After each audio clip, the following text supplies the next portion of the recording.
You're listening to Brandon Sports Talk, interviewing professional athletes and Paralympians and Olympians. And now for your professional athlete interview and your host, Brandon Pate.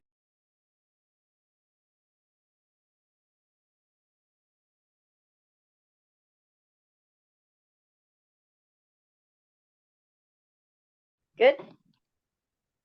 Welcome back Okay. to Brandon Sports Talk. In today's episode, I have the privilege to interview the former U.S. women's national player, the original soccer players, Lindsay Gancitano. How are you doing today?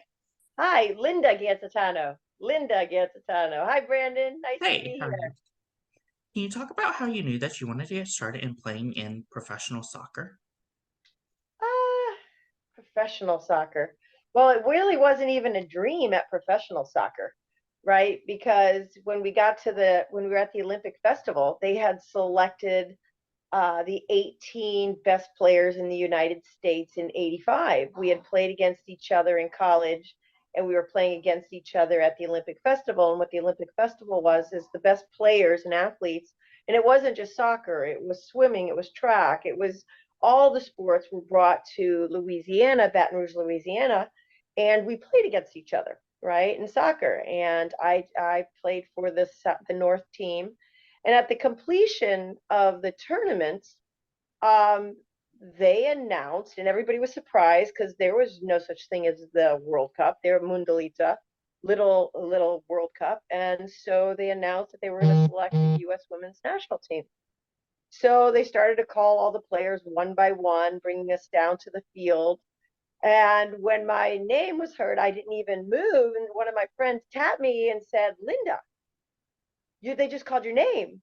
And I was like, oh my gosh, this is like amazing. This was like a dream, and so we're down there and we had a couple of weeks to get ready, and they pushed our passports through, and we're on our way to CW Post where we trained for a few days, and then we're on our way over to Italy. We flew into Milan, and it was funny because I was sitting next to Kim Wyant and Michelle Akers on the plane, and it's one of those long international flights. And back then, we didn't have all the rules that everybody has on flights, so we were laying on the floor, totally spread out, and it was a fun time. And then we arrived in Italy, and we were there for a good week, and they brought us to the tournament, and standing on the side, standing in the middle of the field when they're doing the national anthem was one of those awe moments that I'll probably never ever forget. And when they started to do the national anthem and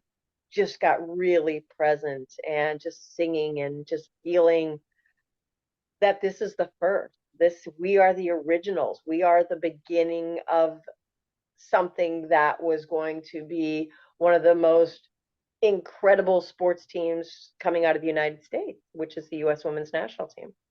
What was your college time like going to UCF and getting to play collegiate soccer? It was amazing. And here again, we were at the beginning. We played in what is called the NIAW in Chapel Hill. We were the top 12 teams.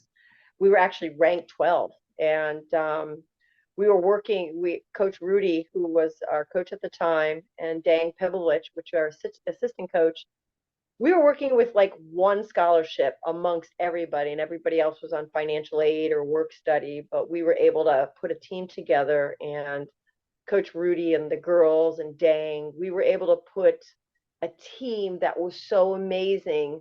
We were beating like Harvard 4-0, UConn 4-0. Everybody were holding to zero. UMSL, University of Missouri St. Louis. And then we played North Carolina, who was undefeated, and we're playing them in the finals when we were ranked number 12 and they were ranked number 1. So that was without Michelle Akers. Michelle Akers came later in the years, but we did really well. We actually lost 1-0 on a own goal header off a corner kick, and we watched the ball roll into the back post, and it's like time stood still. And that was amazing. That was UCF soccer back then. And then the following year we were in the Final Four, just happened to be at UCF, and we did really well. getting a few more scholarships because we started to do so well at UCF. And then we came in second again. I ended up getting MVP, defensive MVP at the Olympic Festival that first year, NCAA. And I was captain of of UCF, and it was just an amazing powerhouse full of women athletes with the desire and heart and passion, and they were just badasses.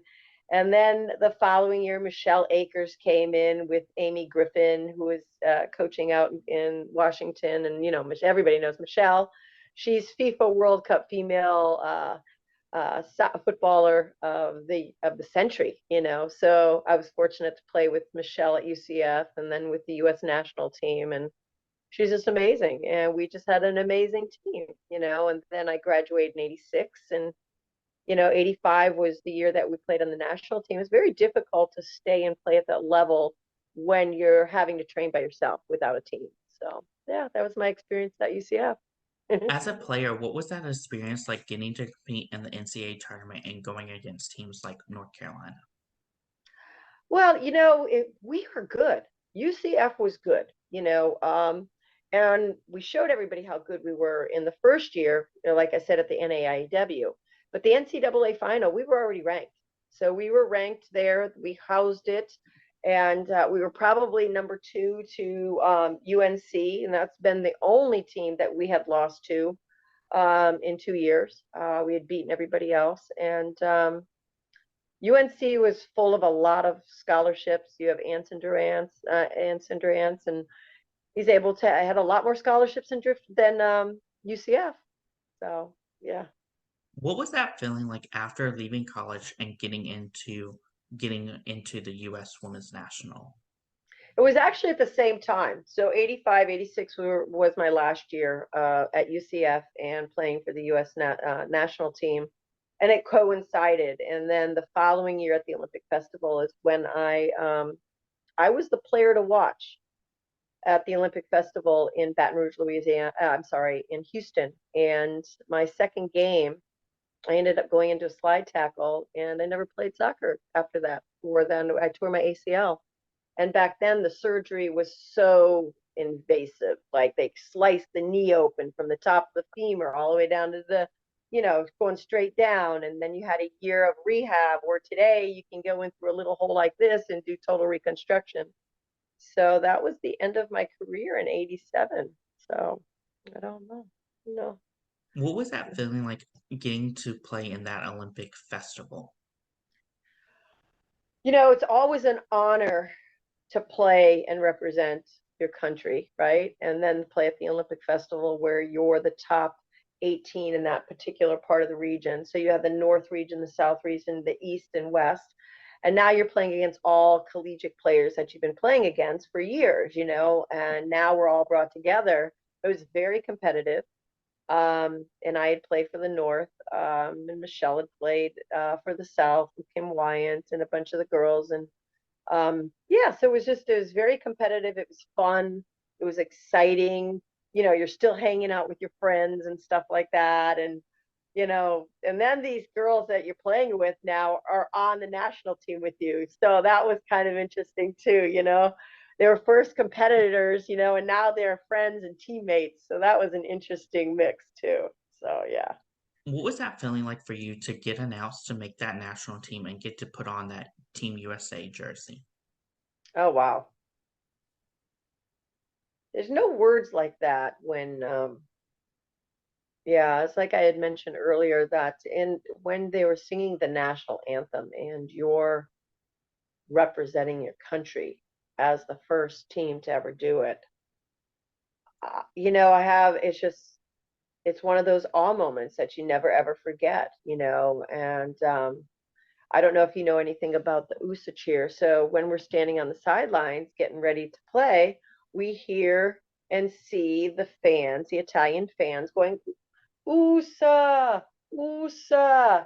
And we thought they were booing us. And we end up finding out that they were cheering for us, USA, USA, USA, USA. So that's become our cheer, and still to this day, USA, USA, USA, is one of the cheers that the national team used at the very beginning. What was that So, experience like getting to compete against Italy?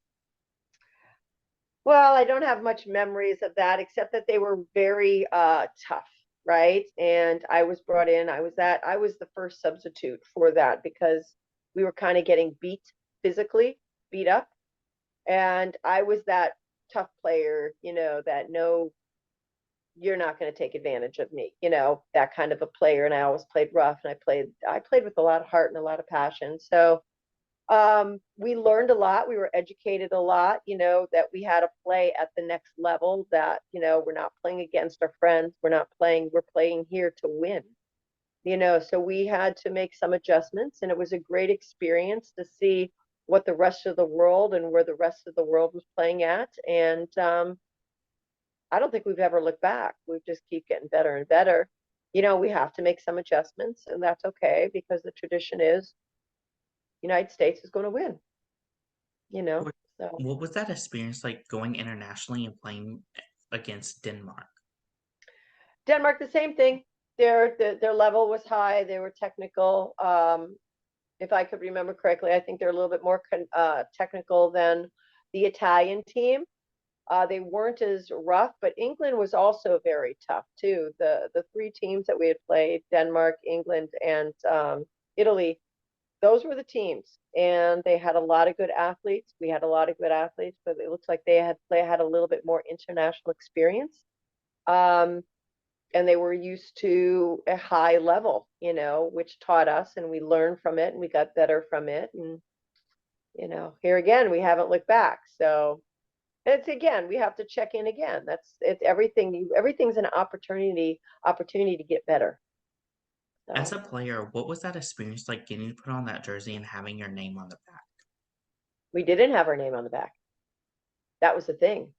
We did not have our name on the back of that jersey. It was the men's jersey. I still have mine today. Do you want to see it? Mhm. I'll go get it. Let me go get it really quick. I'll be right back. Sorry.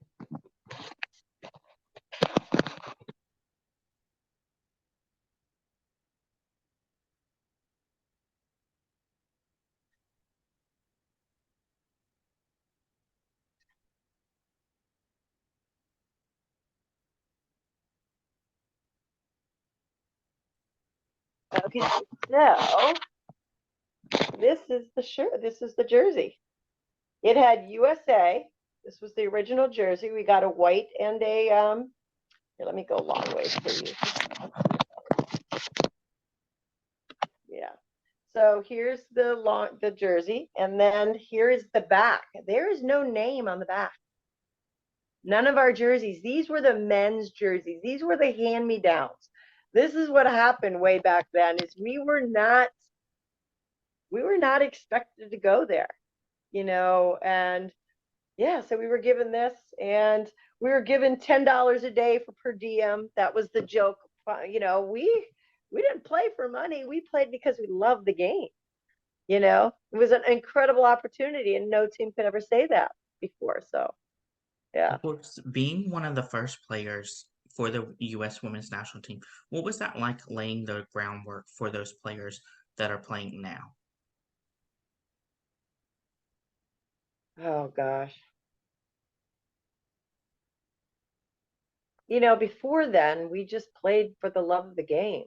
And after that, we still played for the love of the game. We just knew that there was another possibility that was coming, for that everybody had another possibility, and the level could go higher. We could there was another place to go. There was more than just the Olympic festival. There was more than just college soccer. There was just more, and there was another possibility that existed, another dream. And then you've got professional soccer all over the world now, at least in Europe and the United States. So women are able to play at another professional level and have a career out of it for a while, with endorsements and getting paid for it. So yeah. How has it been like, obviously, being one of the ground layers to lay the ground for those players like Alex Morgan, Carly Lloyd, and Casey Murphy, and Megan Rapinoe that are playing now? Oh gosh. They ask us that when I've gone to practice, what's changed? And everything's changed. Maybe some of the drills haven't changed and maybe the desire hasn't changed, but the training techniques have changed. The technology has changed. Every athlete is being monitored. Their heart rate variability, their heart rate is being monitored for 90 minutes, if not more, and they have to stay in their highest training zone, for 90 minutes. And if not, then they are exercising at the end to make sure that they are conditioning at the level in which we didn't have that. We just did our wind sprints, and I'll never forget Coach Rudy from UCF. It was funny because I'd be smiling doing wind sprints, and Coach would say, "Oh, Gancitano's smiling again. We have to do another one." But I just, it's like, I don't know. I loved the train, and I knew I was training for something better. I was training for something bigger than myself.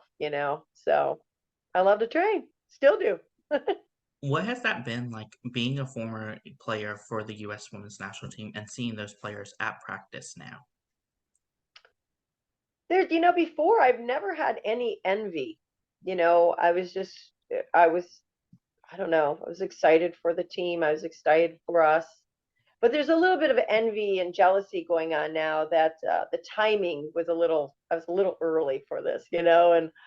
And as I'm watching them make a career out of it and playing the game that they loved, and showing up to practice and having the sisterhood that shows, that you have at practice and being on a team and you see them and you see and the competition. I've always been one for competition. I've always played better at competition when there's competition there, and yeah, there's a little bit of jealousy going on there.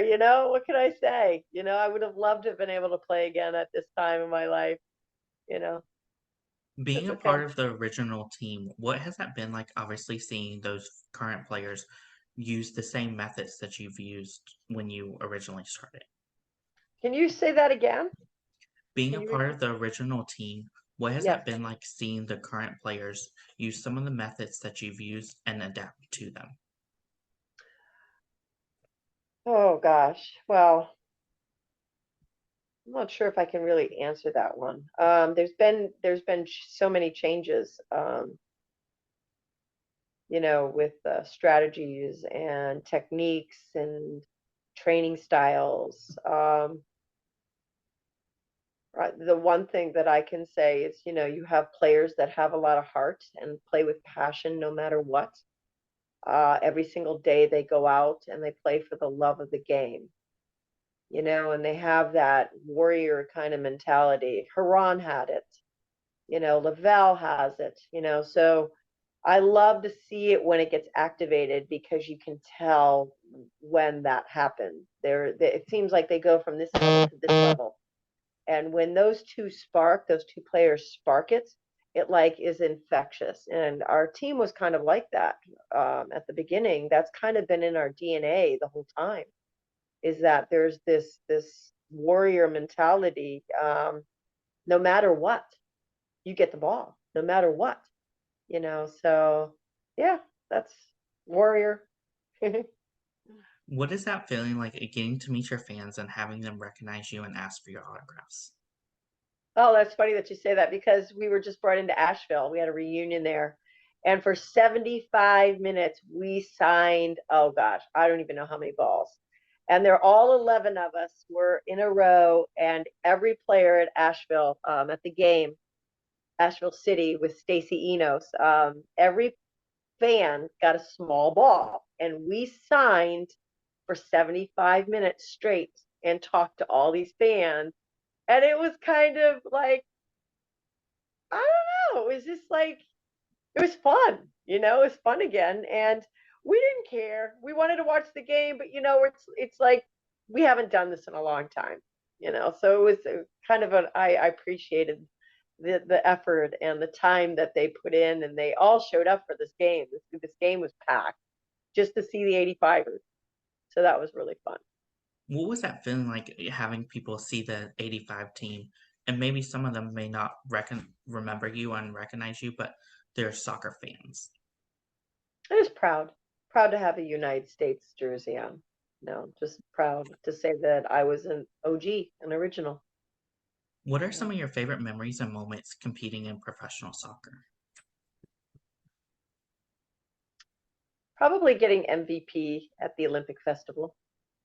That was very memorable because I was with so many incredible players, and that I remember as, you know, amazing, and yeah, it was just a beautiful experience. And I'll remember playing in Italy too. We were practicing, and we were doing a 5v2 drill, and I got so proud of us. I was just proud of just who we are and what we were representing and how hard we worked to get there. And we didn't realize what was going to come. We didn't realize that the women's national team would be this team, this dynasty team, even with this loss and not being as successful as we'd like. It's all it is an opportunity for change.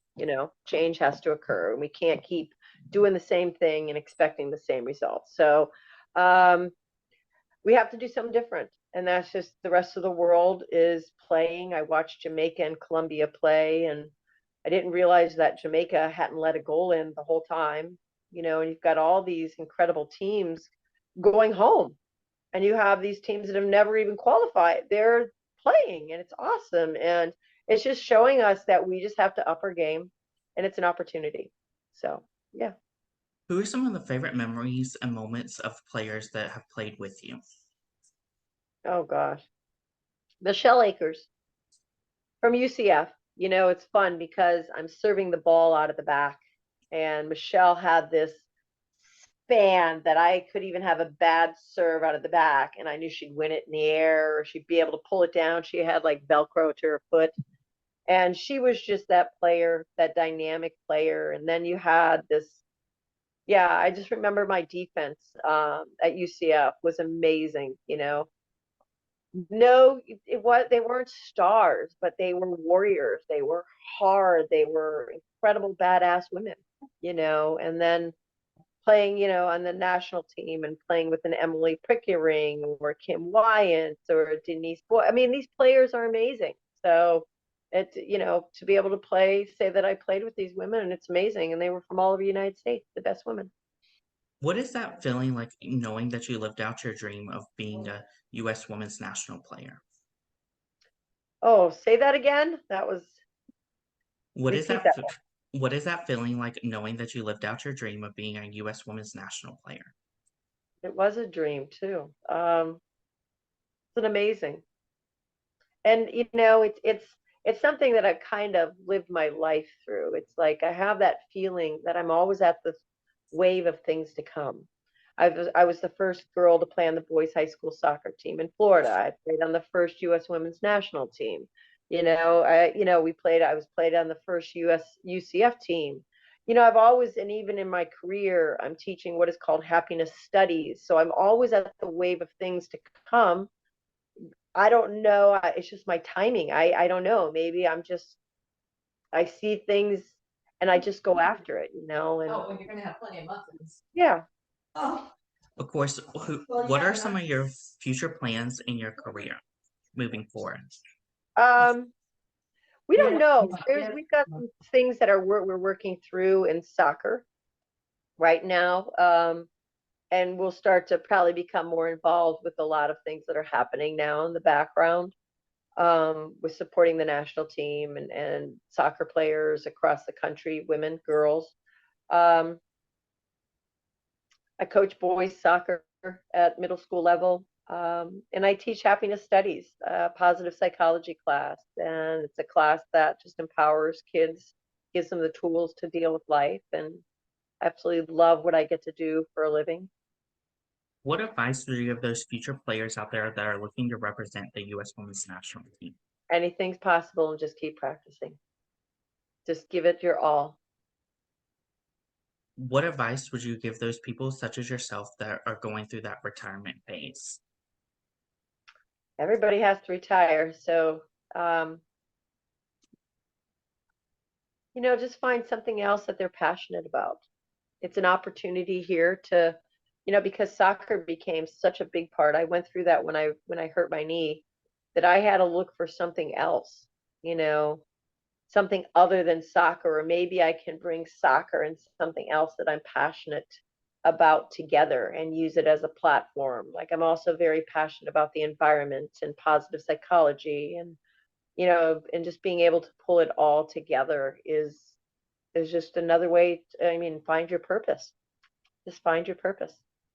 That's great advice. Where can my listeners find you at on social media? I've been chilled. Yeah, I've been chilled. Instagram and Facebook. Linda on Facebook, it's Linda Gancitano. So Thank you again, Linda Gancitano, for your interview and best luck in your future as a former U.S. Women's National Original player. thank you, Brandon. Thank you for having me on. Bye, everyone. Go Thank you. USA, USA, USA. Go USA. You can find Brandon Sports Talk on Instagram at Brandon Sports Talk, Twitter at Talk_Brandon, and you can find me on YouTube at Brandon Sports Talk. Don't forget to like, comment, and subscribe. Thank you again, Linda Gancitano, for your interview and best luck in your future. Thank you, Brandon. Bye-bye. Take care. You've been watching Brandon Sports Talk. Please feel free to like, share, and subscribe to Brandon Sports Talk on social media and on YouTube.